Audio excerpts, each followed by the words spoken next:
good way to follow up with people who only come in once or twice, or they say they want to pay as you go and they drop off, or they ghost me after the second or first visit. Well, you need to get them on the phone.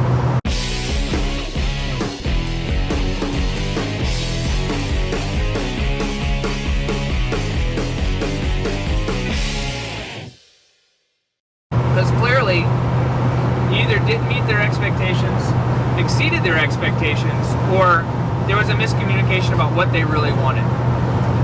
So we got to find out what was that problem, right?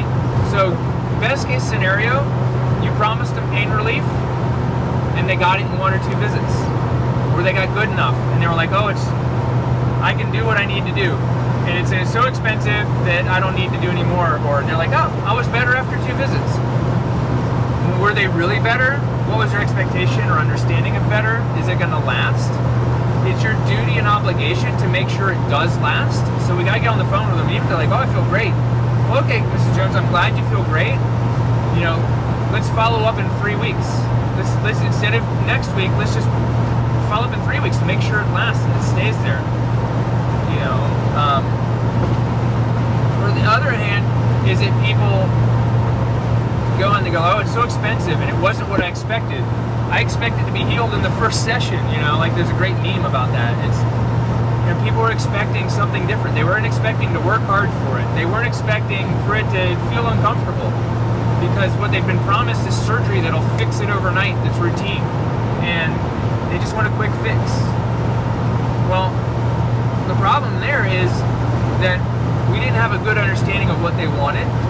We didn't spend enough time with them or ask them the right questions. So get on the phone with them, text them, send them an email, follow up with them consistently until they ask you to stop following up with them. And get them on the phone and talk to them. Mrs. Jones, what progress have you made since the first visit? Oh, I feel amazing. Oh, you fixed it in 1 visit. Okay, great. Let's follow up in 3 weeks. Oh, I still hurt. I hurt worse. Or I spent 7 months getting bad and I needed to take it slow. It's like, okay. Mrs. Jones, I'm sorry if I didn't explain to you the point of the first visit or the goal of the first visit, which was for me to find out what's going on, and I need to know what movements and where I press on you if it hurts and reproduces the pain, because it's okay for it to hurt. I just need to know that in order to know what's going on, because that's how I'm going to help you, and in our next visit, this is what we're going to do. And I know the first visit, there's a lot of information. There's a lot going on. It's new and different things for your body. And so that's why you're going to get an email from me later on today, or you got that email explaining X, Y, and Z. There's a whole lot of different reasons people are going to ghost on you or not follow up. And some of them you can't change. But what you want to do is call them. Maybe the first time you call, you don't leave a message. The second time, you call them right away. And then leave them a message and say, Mrs. Jones, this is Dr. LeBauer. I'm just calling to follow up with you. Can you give me a call at our number? Or I want to follow up with you about, you know, rescheduling your second visit or your third visit and see how you're doing.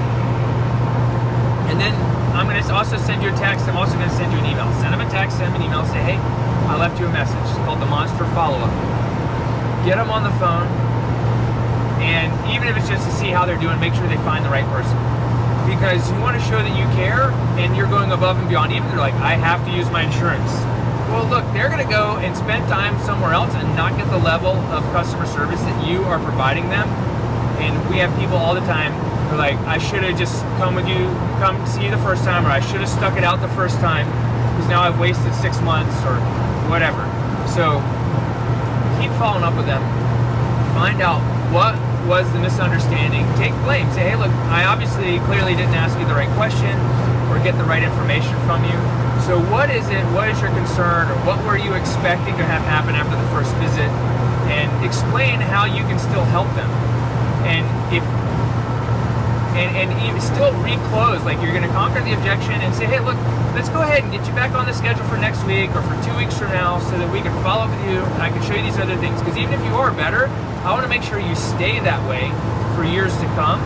And there's some other things that I have planned for us. Like, oh, well, it's too expensive. Well, then you conquer that objection. Or you find out, like, do we need to get you on the payment plan or slow things down? Or did something else come up that you didn't know about? Because you all the information so that you can create a great plan and goals that are meaningful.